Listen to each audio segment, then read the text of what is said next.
Hello, dear students of Standard 8. As you know very well, right now we are studying the first poem whose title is The Ant and the Cricket. And in the first video, I have already taught you about this poem, that which type of poem this is, and what we got, that really it is a very interesting poem and it has given a very important and precious lesson for the life of human being. We have also taught about the character of the ant, about the character of the cricket, that how the cricket was suffering because he had not planned for his future. हम लोगों ने ये पढ़ा था इस poem में कि cricket जो है कि वो किस तरह से सफ़र कर रहा था, क्योंकि उसने अपने फ्यूचर के लिए कुछ भी प्लान नहीं किया था। और जब विंटर का सीज़न आता है तो उसे बहुत ही है ना डिस्ट्रेस टाइम से क्या करना पड़ता है, गुजरना पड़ता है। एंड वो जाता है एंट के पास हेल्प लेने के लिए, लेकिन एंट जो है उसे रिप्लाई करता है एक लेसन के साथ। तब फिर अफसोस करता है क्रिकेट जो है कि मैंने समर सीजन में वाट एवर आई हैड डन, है ना, it was not beneficial for me. जो कुछ भी मैंने किया था समर सीजन में वो मेरे लिए बेनिफिशियल नहीं था, है ना। मुझे ज़रूर फ्यूचर के लिए कुछ ना कुछ क्या करना चाहिए, सेव करके रखना चाहिए। तो इस पोएम में हमें यही मोरल मिला था। And one thing I would like to remember you that this poem is a fable. Fable means what? Where the animals behave like humans, है ना। fables क्या होता है? fables जो होता है a short story, वो एक short story होता है और उसे poem के रूप में हम पढ़ते हैं। और वहाँ जो animals होते हैं वो ह्यूमन की तरह बिहेव्स करते हैं, ह्यूमन की तरह कन्वर्सेशन करते हैं एंड गिव्स अ मोरल, और एक मोरल दे जाते हैं हमको। तो चैप्टर्स हमने पढ़ लिया था फर्स्ट वीडियो में, है ना। और मैंने आपको पढ़ा भी दिया था, लाइव क्लास में भी हम लोगों ने किया, जो वर्ड्स थे वो देखा, इंट्रो देखा, समरी देखा। And I hope you have written the all things in your copy. Now this is time to study the question answer of this poem as you are looking on the screen. So let's start. Your first question is the cricket sage. First question. Your first question is the cricket sage, oh, what will become of me when does he say it and why? Means यहाँ पर ये कहता है ना कि the cricket कहता है कि oh what will become of me, यानी मेरे साथ क्या होता, व्हेन डज ही से इट एंड व्हाई, और ये बात वो कब कहता है और क्यों कहता है। Your answer is that the cricket said that the given line when it found that it's cupboard was empty. Cricket ने यह बात कब कहा, जब उसने देखा तो उसका जो कबर्ड था, जो अलमीरा था, वो एकदम से खाली था। एंड विंटर हैड अराइव्ड, और जो जाड़े का जो मौसम था, ठंड का जो मौसम था, वो आ चुका था। It could not find a single crumb to eat on the snow covered ground, और उसे एक भी जो अनाज का जो दाना है ना, वो खाने को नहीं मिल रहा था। क्यों? क्योंकि जो ग्राउंड था वो टोटल जो हो चुका था, वो कवर्ड हो गया था बर्फ़ से, ठंड के दिन की वजह से। And there were no flowers or leaves on the tree, यहाँ तक कि पेड़ पे भी ना कोई फ्लावर्स दिख रहे थे, ना कोई लिप्स दिख रहे थे, है ना। चारों तरफ सिर्फ स्नो ही स्नो था। It wondered what would become of it because it was getting cold and since there was nothing to eat. और वो इससे क्या होता है ना, सोच में पड़ जाता है जो है ना क्रिकेट जो होता है, जो ग्रास ऑफर होता है, कि अब उसका क्या होगा भाई, अब तो उसके पास कुछ भी खाने के लिए नहीं है, तो पूरे ठंड के दिनों में वो कैसे रहेगा। It would starve and die, और उसे लगता है कि भूख से वो क्या हो जाए, स्टार्व मीन्स होता है भूख, है ना, भूखे, और डाई मीन्स मरना, वो भूख से क्या हो जाएगा, मर जाएगा। तो ये जो है ना कि ऐसा वो सोचता है। तो this is the answer of your first question and you have to note this in your copy. And the next one is that the second question, इसमें दो क्वेश्चन है आपका। सेकेंड का जो फर्स्ट क्वेश्चन है पहले हम लोग उसको देख लेते हैं। The first question is that find in the poem the lines that mean the same as neither a borrower nor a lender be Shakespeare. एक लाइन हमको पोएम में फाइंड करना है जिसका मतलब वही होता है कि ना कि हम उधार देते हैं और ना ही उधार क्या करते हैं, लेते हैं, बोरो एंड नॉर अ लेंडर। और ये लाइन जो होता है शेक्सपियर का होता है। तो फर्स्ट का आंसर यहाँ आपको दिया हुआ है कि the line in the poem that mean the same as neither borrow nor a lender be are but we ants never borrow, है ना। तो जो लाइन ये शेक्सपियर का है और इस पोएम में एंट्स ने ये बात सेम बात कही है कि बट वी आंट्स नेवर बोरो, यानी हम जो चींटियां हैं वो कभी उधार नहीं देते हैं, और वी आंट्स नेवर लेंड, और ना ही हम कभी उधार लेते हैं, है ना। तो ये लाइन जो है कि मैच करता है उससे।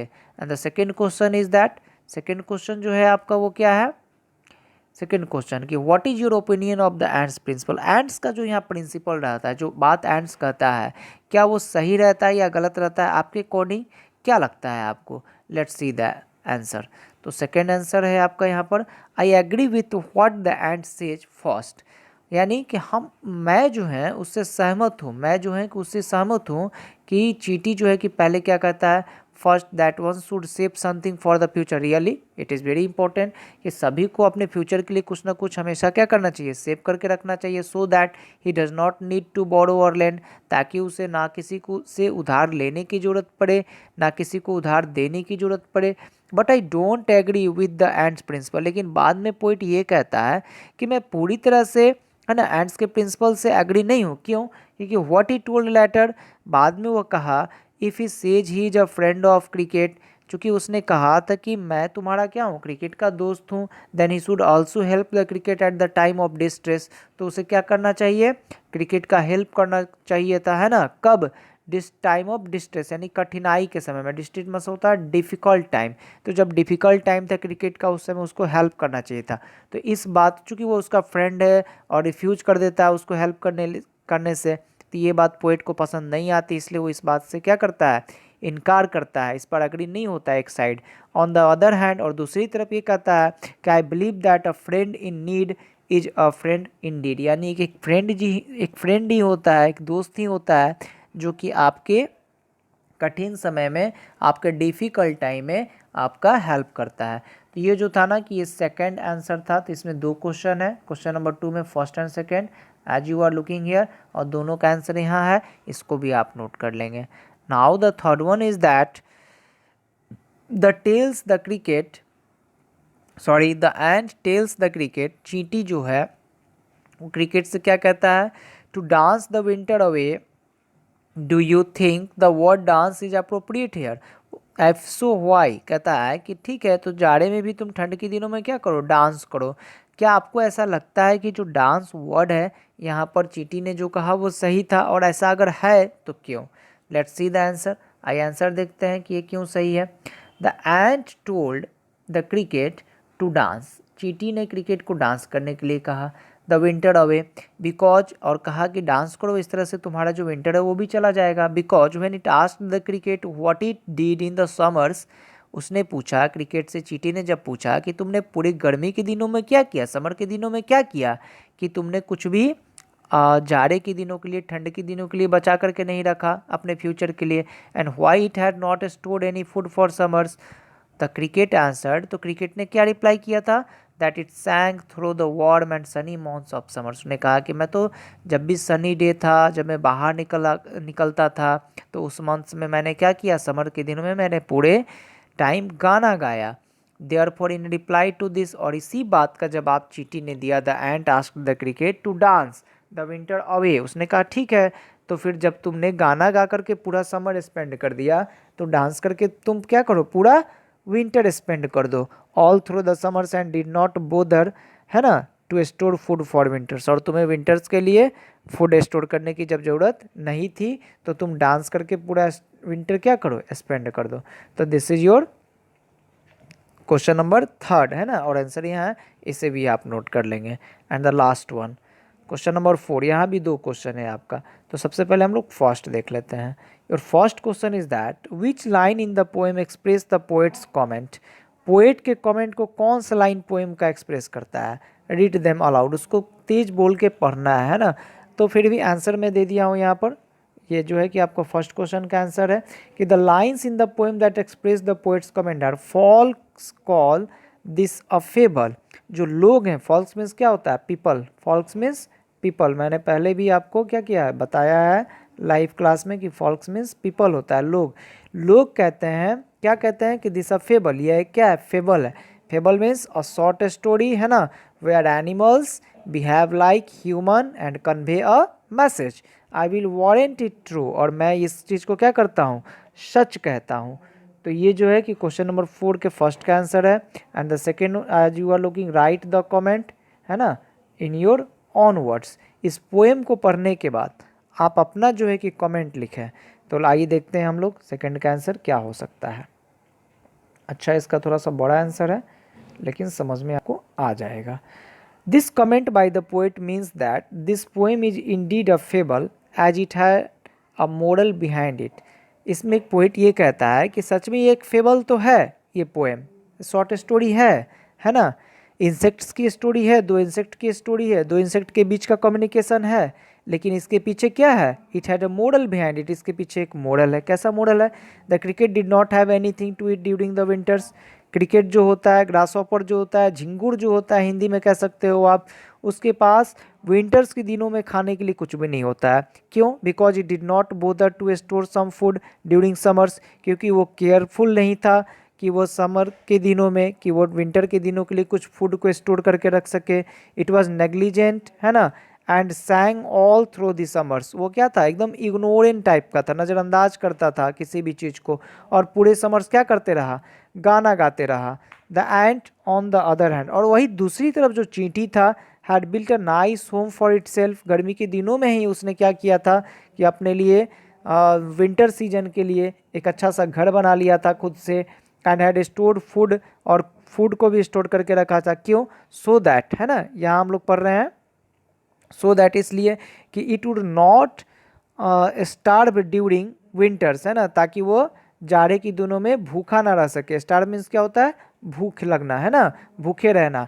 It worked hard during summers, जो चींटी था वो बहुत ज़्यादा हार्ड वर्किंग था, कठिन परिश्रम करता था गर्मी को दिनों में, टू अचीव दिस, इस चीज़ को मतलब अचीव करने के लिए कि वो अपना शेल्टर तैयार कर सके, अपने फूड को स्टोर कर सके।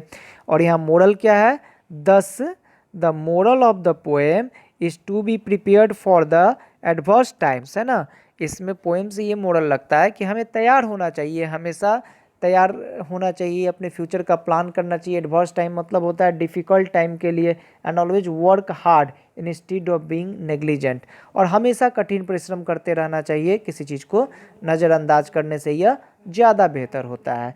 तो this was your question number 4। ये आपका क्वेश्चन नंबर 4 था, है ना। इसमें 2 क्वेश्चन थे। As I hope that you have got very well all the questions of this poem. This is the question number 4, this is the 3, this is the second, and this one is the first question. I have taught you all the questions and explained the answer of all the questions. So now at last your homework is that to note these all question answer in your copy in a beautiful handwriting, and send all the question answer to your concerned teachers. आप अपने concerned teachers को सारे homeworks जो हैं वो अच्छे से handwriting में अपनी कॉपी में आप नोट करके आप उसको भेज देंगे।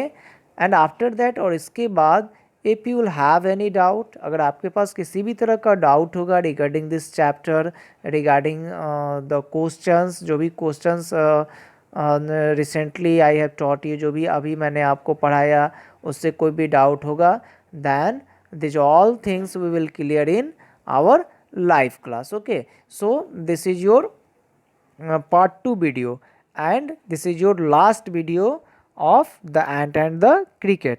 तो ये पोएम जो होता है आपका यहाँ पर 2 वीडियो में ख़त्म होता है। फर्स्ट पार्ट का जो वीडियो था वहाँ पोएम का टोटल आपको एक्सप्लेनेशन मिल गया विथ समरी, है ना, विथ इंट्रोडक्शन, और लाइव क्लास में मैंने स्टैंजा क्लियर कर दिया था, पढ़ा दिया था एक एक करके, जो डाउट था वो उससे क्लियर कर दिया था।